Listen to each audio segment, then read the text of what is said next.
Hi guys, this is Serenity Gardens, and I wanted to discuss with you the importance of mulching and covering the ground. If you've ever heard about Paul Gautschi and his Back to Eden type of gardening, it is well worth looking at his videos. He talks about hauling in as much wood chips as possible, and you can start really small if it's too overwhelming. Like myself, I mostly do all of the gardening on my own. Sometimes when it comes to builds, I'll have my husband help me, like with the trellis up here, and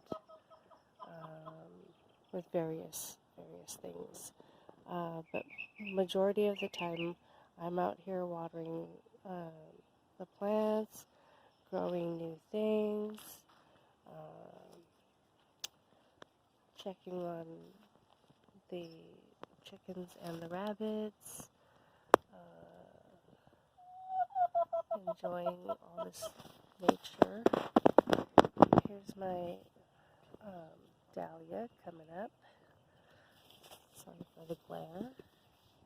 Let's take a look at the other dahlia. It's just beautiful. I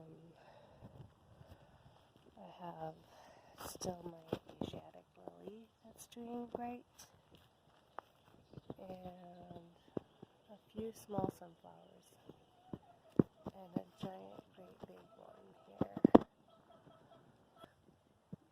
Ground cover and building the soil. What you can do, if your city provides free soil, free mulch, and you can bring it in, they can deliver it to your driveway. That's great. If not, you can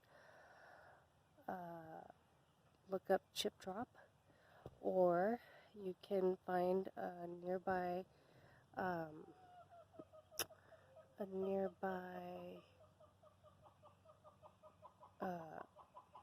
tree doctor or someone who's cutting down the trees, and see if they can drop it off on your driveway as well. That they usually agree to that because they don't want to be charged fees to throw the wood chips away. So you'd be saving them money and time. So you have to bring in a lot of mulch, wood chips and leaves, anything that you can find to feed your soil, which will ultimately feed your plants and give you great yields.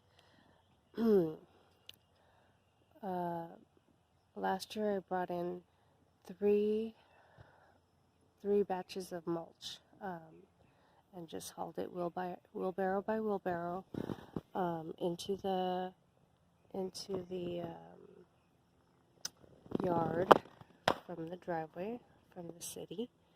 And in the fall, when the leaves were starting to drop all around, I went searching for an area that had a ton of leaves, and I just scooped it all up and brought them home in batches for all of the 3 months from October, November to December, through December. And I brought in 90 bags last year. I'll show you some videos eventually, or you can look at my video montage to see. So you start compost piles or bins or vermicomposting to get castings and worm tea. You bring in food scraps. You start a small compost pile, but work your way to ultimately you can have a hot compost pile if you have enough mulch and leaves. You can use in your compost pile spent coffee grounds, eggshells, banana peels, cardboard, paper, grass clippings, rabbit or chicken manure.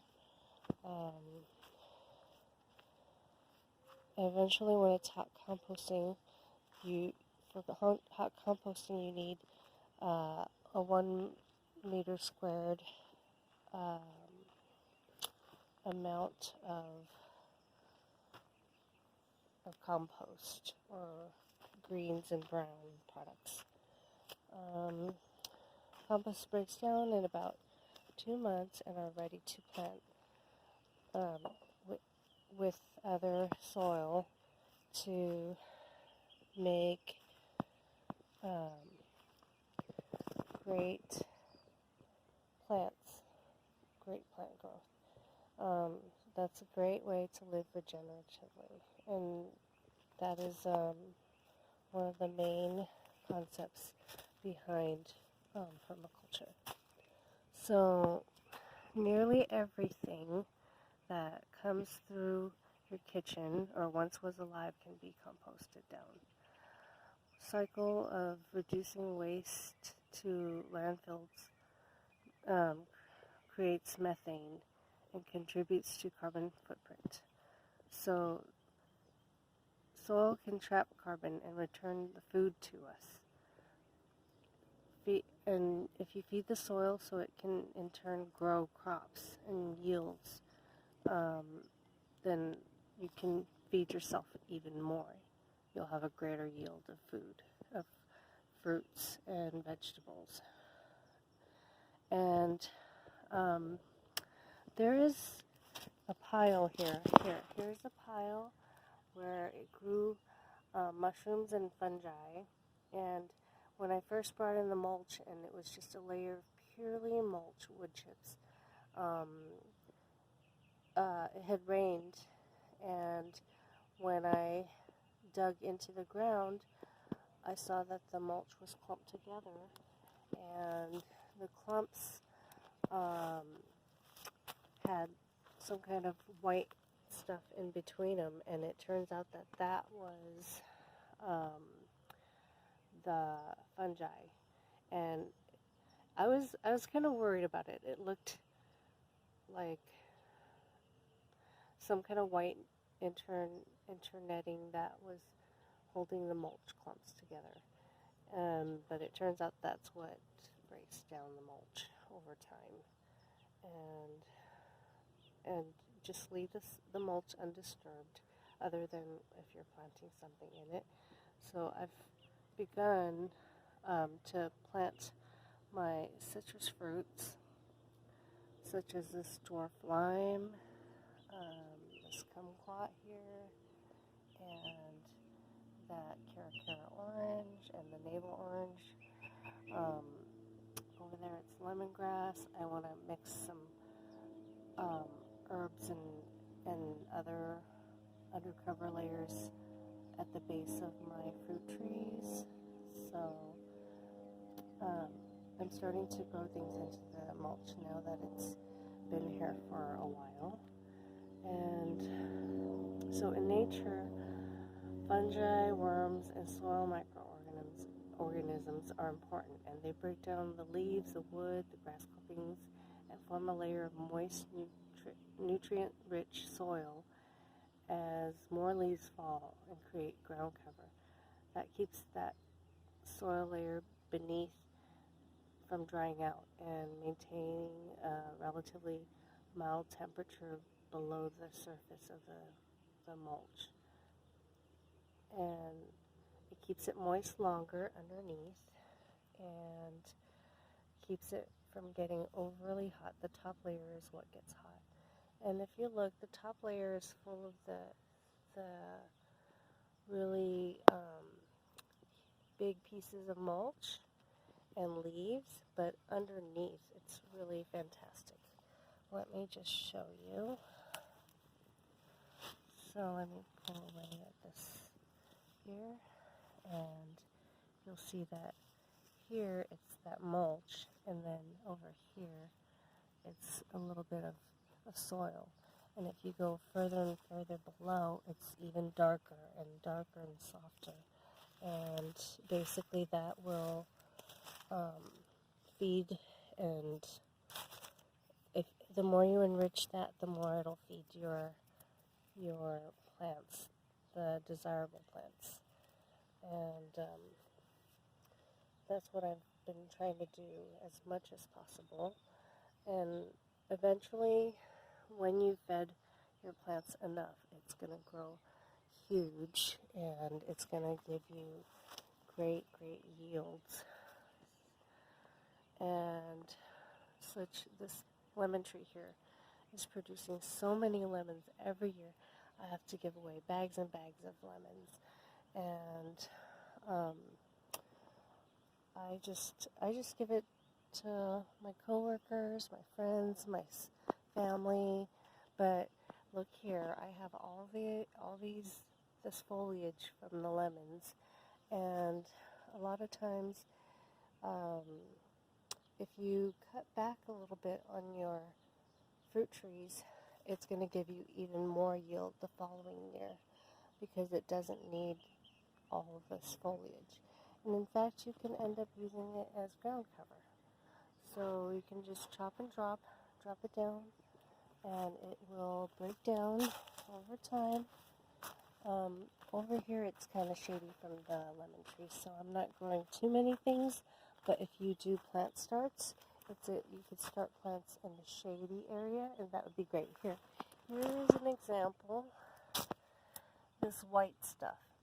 That's the kind of mold that mulch creates when it's wet, when it's moist in the winter and the fall. It makes that mold, and don't worry about it. It'll just break down the wood chips from the surface, and it'll become that nice soil below. And it doesn't bring termites. As long as the soil gets wet every now and then from the rain or from watering, you will break down the mulch, and there will not be a termite problem. Also, I wanted to discuss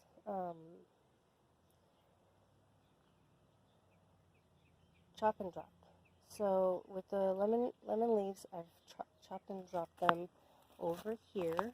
So if you look, here are some branches of lemon from the lemon tree, and I don't need too much of the foliage, so I just drop it here beneath my rose, and it keeps it moist as well, and it'll break down over time. I don't have to have it hauled out of my yard. It's not going to spread, so it's a really good,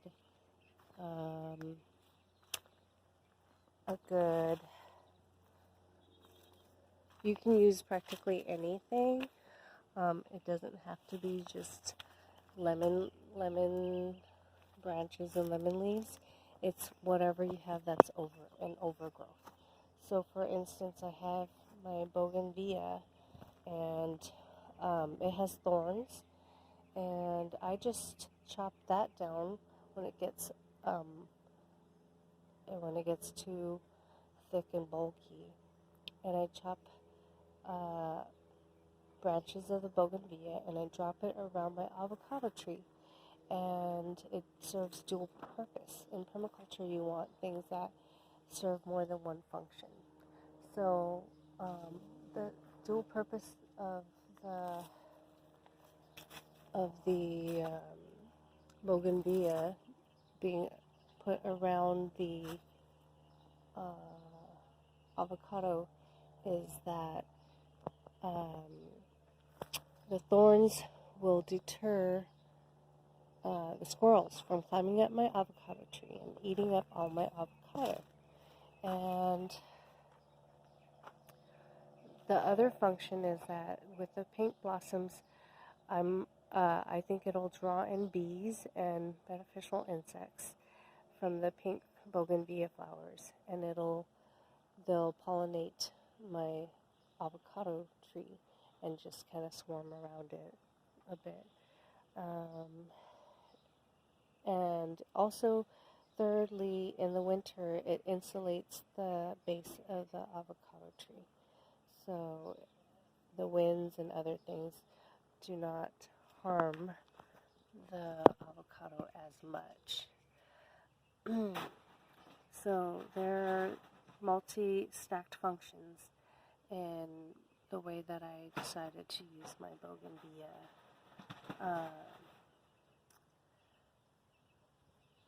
And another example is that last year, when I had brought in the mulch, in the spring I decided to plant a bunch of squash. I had zucchini, pie pumpkins, winter luxury pie pumpkins,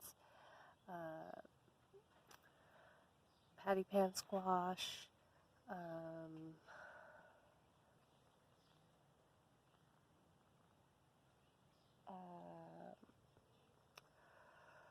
what was the other squash? Butternut squash. So the whole mulch area was completely filled to the point that I had to gingerly walk around or try not to step on the different squashes and the squash leaves. And that provided me a ton of pumpkins. If you look at my video montage, you'll see in my harvests how many pumpkins and butternut squash that I had. And that wasn't all of it. I had given other squashes away before taking pictures of that harvest, the ultimate harvest at the end of the fall season. So that concludes my talk on mulch, how important it is, the ground cover, the wood chips, the leaves, just keep constantly bringing things back into your yard and fill it with this special ground cover that's going to enrich your soil over time. It doesn't seem that way. It seems barren and desert-like initially, but you'll see what yields will be brought to you. So, thank you for watching. Have a great day.